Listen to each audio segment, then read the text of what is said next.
بسم اللہ الرحمن الرحیم۔ السلام علیکم پیارے اسلام کے پیارے پیارے دوستو، ہم آپ کو پیارے اسلام میں خوش آمدید کہتے ہیں۔ امید ہے کہ آپ سب ایمان اور تقوی کی بہترین حالت میں ہوں گے۔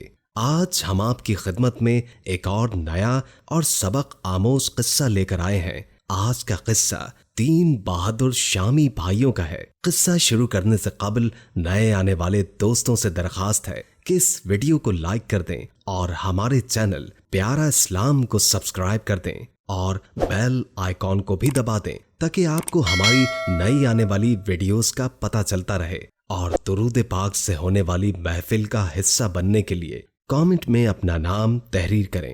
تو چلیے آپ کا انتظار ختم کرتے ہیں۔ شام میں 3 بہادر بھائی اسلامی لشکر کے ساتھ روانہ ہوئے، لیکن وہ لشکر سے الگ ہو کر چلتے تھے اور پڑاؤ ڈالتے تھے، اور جب تک کافروں کا لشکر ان پر حملہ نہ کرتا وہ لڑائی میں حصہ نہیں ڈالتے تھے۔ ایک دفعہ رومیوں کا ایک بہت بڑا لشکر مسلمانوں پر حملہ آور ہوا، اور اس میں کئی لوگوں کو شہید اور ان میں چند کو انہوں نے قیدی بنا لیا۔ وہ 3 بھائی آپس میں بات کرتے ہوئے کہنے لگے کہ مسلمانوں پر بہت بڑی مصیبت نازل ہوئی ہے، ہم پر لازم ہے کہ ہمیں اپنی جانوں کی پرواہ کیے بغیر جنگ کرنی چاہیے۔ یہ نوجوان آگے بڑھے اور جو مسلمان رہ گئے تھے انہیں کہنے لگے کہ تم ہمارے پیچھے ہو جاؤ اور ہمیں ان سے مقابلہ کرنے دو۔ انہوں نے کہا کہ اگر اللہ کو منظور ہوا تو ہم تمہارے لیے کافی ہوں گے۔ وہ بھائی بہادری سے آگے بڑھے اور رومیوں پر حملہ کر دیا۔ رومی بادشاہ دور سے ان بھائیوں کو بہادری سے لڑتا ہوا دیکھ رہا تھا۔ اس نے اپنے جرنیل سے کہا کہ جو ان 3 بھائیوں کو گرفتار کر کے لائے گا میں اسے اپنا مقرب اور سپہ سالار بنا دوں گا۔ رومی لشکر نے جب یہ اعلان سنا تو انہوں نے ان بھائیوں کو پکڑنے کے لیے اپنی جانیں لڑا دیں، اور آخر ان بھائیوں کو زخمی کیے بغیر گرفتار کر کے لے آئے۔ رومی بادشاہ نے کہا ان تینوں سے بڑھ کر کوئی بڑا مال غنیمت نہیں ہے۔ اس بادشاہ نے اپنے لشکر کو روانگی کا حکم دے دیا اور تینوں بھائیوں کو اپنے دارالسلطنت قسطنطنیہ لے گیا، اور ان تینوں سے کہا کہ اگر تم اپنا دین اسلام چھوڑ دو گے تو میں تمہاری شادی اپنی بیٹیوں سے کر دوں گا اور بادشاہت بھی تمہارے حوالے کر دوں گا۔ ان بھائیوں نے اپنے دین پر ثابت قدم رہتے ہوئے اس بادشاہ کی یہ پیشکش ٹھکرا دی اور سرکار مدینہ حضرت محمد مصطفیٰ صلی اللہ علیہ وآلہ وسلم کو پکارا۔ بادشاہ نے اپنے درباریوں سے پوچھا کہ یہ کیا کہہ رہے ہیں؟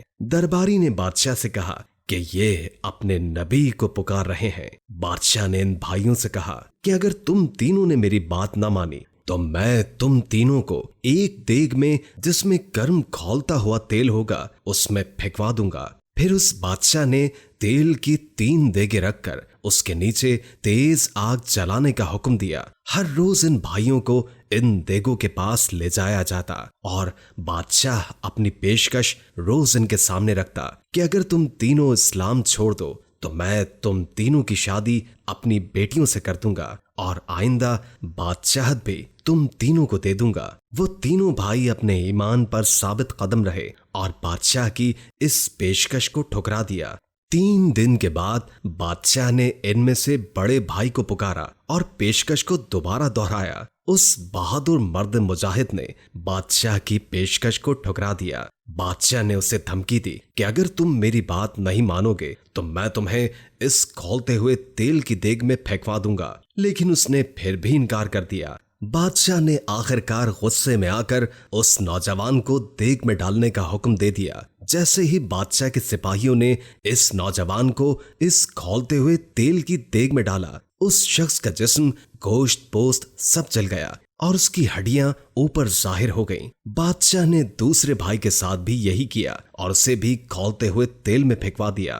جب بادشاہ نے ان نوجوانوں کی ثابت قدمی اور استقامت دیکھی تو اس نے نادم ہوتے ہوئے خود سے کہا کہ میں نے ان 3 بھائیوں جیسا بہادر کسی کو نہیں دیکھا اور میں نے ان کے ساتھ کیا کر دیا۔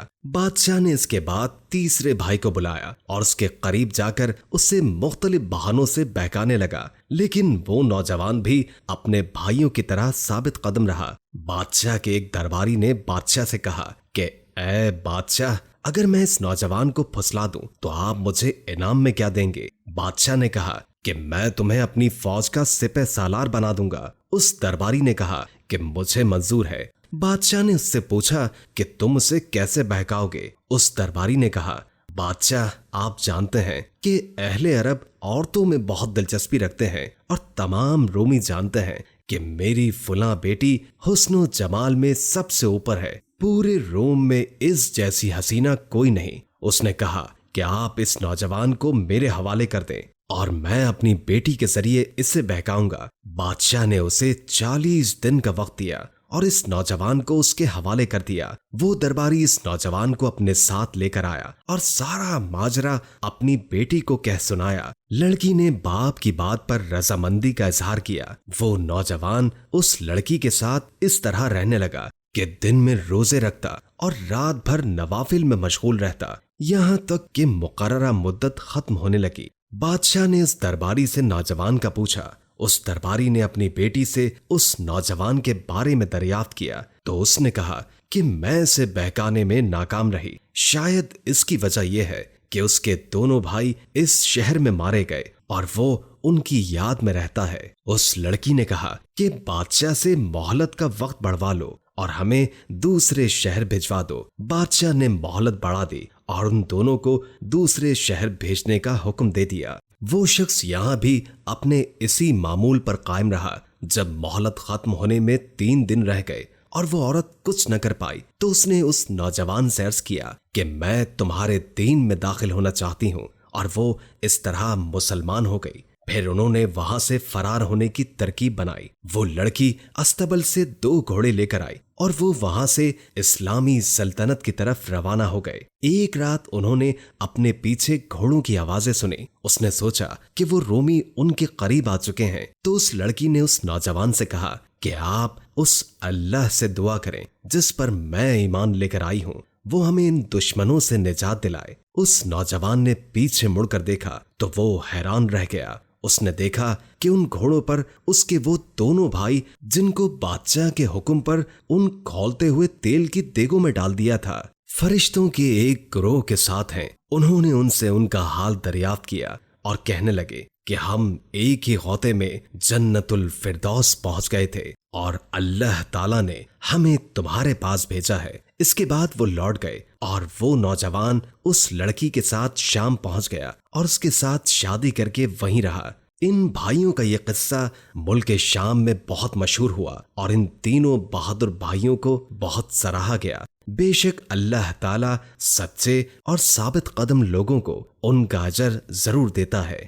دوستو، ویڈیو اچھی لگی ہو تو لائک کر کے شیئر کر دیں، کیونکہ اچھی بات آگے پہنچانا صدقہ ہوتا ہے۔ اس سے آپ کی بھی اصلاح ہوگی، اور کوئی اچھا سا کامنٹ کر دیں، اس سے ہماری بھی حوصلہ افزائی ہوتی ہے۔ اللہ تعالی ہم سب کو اپنے حفظ و امان میں رکھے۔ جزاک اللہ۔